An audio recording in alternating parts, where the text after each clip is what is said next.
नमस्कार। देश की सबसे ज़्यादा लोकप्रिय कारों में से एक और कॉम्पैक्ट एसयूवी सेगमेंट में सबसे ज़्यादा बिकने वाली कार है Hyundai क्रेटा। तकरीबन 10 सालों से भारत में बिक रही है और काफ़ी पॉपुलर रही है हर फेसलिफ्ट और जनरेशन में। इस साल जनवरी में इसका फेसलिफ्ट बाजार में लॉन्च हुआ था, काफ़ी कुछ बदला था और हमने की है नई क्रेटा की काफ़ी लंबी ड्राइव। कितनी लंबी ड्राइव?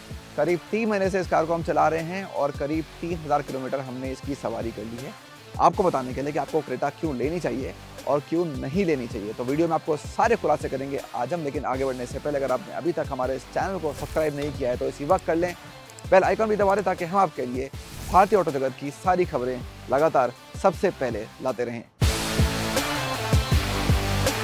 हालांकि क्रेटा हमेशा से दिखने में एक बढ़िया एसयूवी रही है, लेकिन इस नए फेसलिफ्ट के साथ ये पहले आए हुए किसी भी मॉडल से काफ़ी अलग और काफ़ी बेहतर लगती है। और Hyundai एक अच्छी बात ये करती है कि हर जनरेशन में हर फेसलिफ्ट में वो इतना तो कर देती है कि कार पिछली कार से काफ़ी अलग दिखती है। और यहाँ भी यही बात है, तो उसके चेहरे को देखें या साइड में देखें, आपको काफ़ी चीज़ें दिखेंगी जो इसको पुरानी कार से अलग बनाती हैं।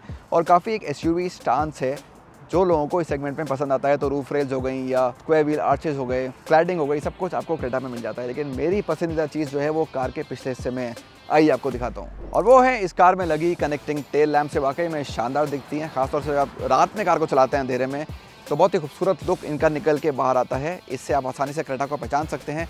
इसके बावजूद कि क्रेटा की बहुत बिक्री होती है, सड़कों पे बहुत सारी गाड़ियाँ हैं, लेकिन उसके बाद भी ये लाइट्स काफ़ी बढ़िया दिखती हैं।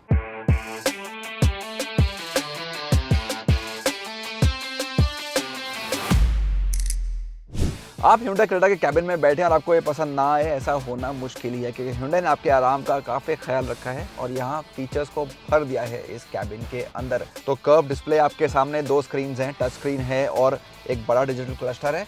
इनकी अच्छी बात है कि इनको पढ़ना काफ़ी आसान है। मुझे खास तौर से ये बात इसकी पसंद आई। तो तेज़ धूप में भी दोनों स्क्रीन्स को आप बहुत आराम से पढ़ सकते हैं और बहुत सारी इन्फॉर्मेशन आपको मिलती है, वो भी एक अच्छी बात है। ए और बी टाइप दोनों तरह के चार्जिंग पोर्ट हैं, साथ में वायरलेस चार्जर भी दिया गया है, तो वो एक अच्छी बात है। और हाँ, जो आपके कंट्रोल्स हैं बहुत सारे आपके स्टीयरिंग व्हील पर हैं, वो भी आपकी काफ़ी मदद करता है। हालांकि जो कंट्रोल्स यहाँ सेंटर पैनल में दिए गए हैं तो बहुत सारे और बहुत सारे फिजिकल हैं, जो एक अच्छी बात है, लेकिन ये क्वालिटी थोड़ी बेहतर और हो सकती थी मेरे हिसाब से। बहुत सारे कनेक्टिविटी फीचर्स आपको यहाँ मिल जाते हैं, साथ में रिमोट फीचर्स भी हैं, पुश बटन स्टार्ट है और इलेक्ट्रिक पार्किंग ब्रेक भी आपको दिया गया है। तो जो भी आपको चाहिए आपको Hyundai ने दे दिया है।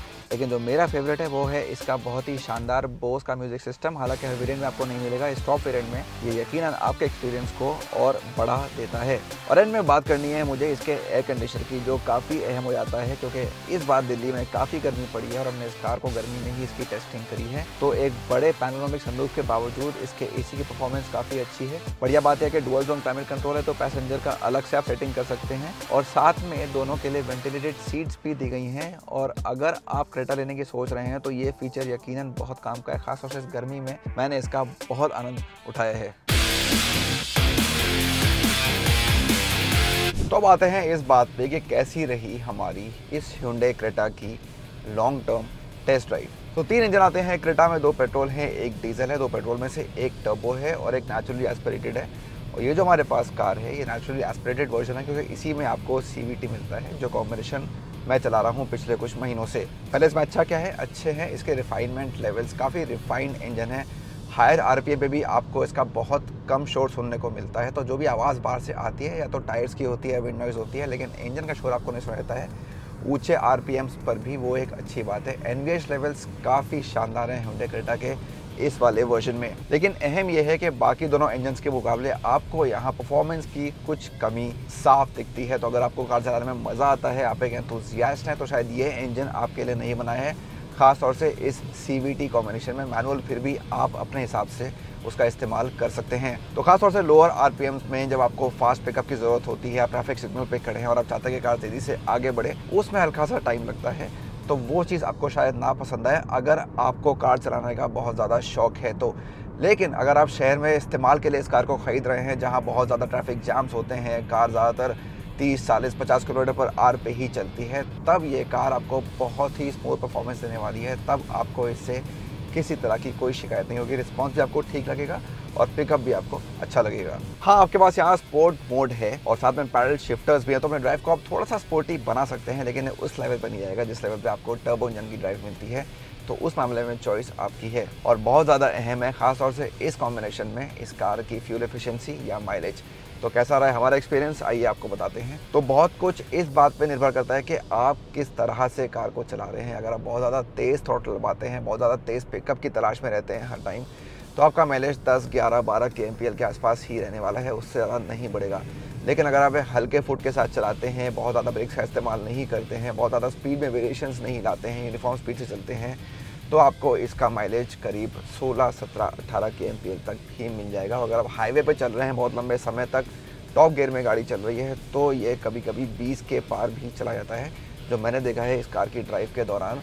तो आप पे डिपेंड करता है आपको किस तरह का माइलेज चाहिए। क्रेटा तैयार है आपको आपकी मर्जी का माइलेज देने के लिए। क्रेटा की राइड क्वालिटी से तो कभी भी कोई शिकायत नहीं रही है। आप कोई भी इंजन खरीदें, यही चीज़ मैंने इस कार में भी महसूस करी। बहुत ही आरामदेह सवारी मिलती है इस कार में, आगे भी, और अगर आप पीछे बैठे हैं, पीछे भी।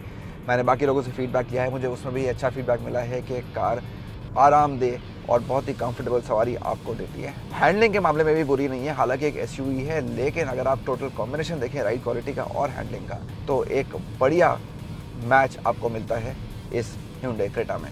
और हम काफ़ी बात करते हैं एडास फीचर्स की, और हमें से ज़्यादातर लोगों को लगता है कि अभी इसकी ज़रूरत हमको नहीं है शायद, खासतौर से हमारे इंडियन रोड कंडीशंस में। लेकिन जब मैंने इस कार के साथ 2-3 महीने बिताए और इसको चलाया और देखा कि इसके एडास फीचर्स किस तरह से ड्राइव को और बेहतर और सेफ बनाते हैं, तो मेरे लिए भी एक बड़ा खुलासा था। तो चाहे ये ब्लाइंड स्पॉट डिटेक्शन हो जो आपके मिरर्स पे आता है, लेन कीप असिस्ट हो, या ऑटोनोमस ब्रेकिंग भी हो, ये सारे फीचर्स आपके काफ़ी काम आते हैं। बहुत बार आपके माइंड में एक चीज़ नहीं होती है, लेकिन कार आपको बता देती है कि आप क्या गलती कर रहे हैं। और ये मेरे हिसाब से खासतौर से हाईवेज़ पर या खुली सड़कों पर जब कार पीछे चल रही होती है, बहुत ही काम का फीचर है Hyundai क्रेटा में। तो मैं तो ये बोलूँगा कि अगर आप क्रेटा खरीदने की सोच रहे हैं तो आप एडास वाला वेरिएंट ही चुनें। आपको भले ही थोड़ा एक्स्ट्रा खर्चा करना पड़ेगा, लेकिन आपको मिलेगी एक ज़्यादा सेफ कार। तो ये था हमारा Hyundai क्रेटा का लंबा 3000 किलोमीटर का लॉन्ग टर्म रिव्यू। ज़्यादातर इस कार ने आपको काफ़ी इम्प्रेस किया है। हाँ, इस CVT और इस 1.5 लीटर नेचुरल एस्पिरेटेड इंजन से बहुत ज़्यादा परफॉर्मेंस की एक्सपेक्टेशन तो नहीं है हमारी, लेकिन शहरों में आपको इससे शिकायत का मौका नहीं मिलेगा। तो क्या सोचना है आपका Hyundai क्रेटा के बारे में? क्या आप भी इसको खरीदने की सोच रहे हैं? अगर हाँ, तो कौन सा इंजन, कौन सा गियरबॉक्स, हमें कमेंट्स में ज़रूर बताइए।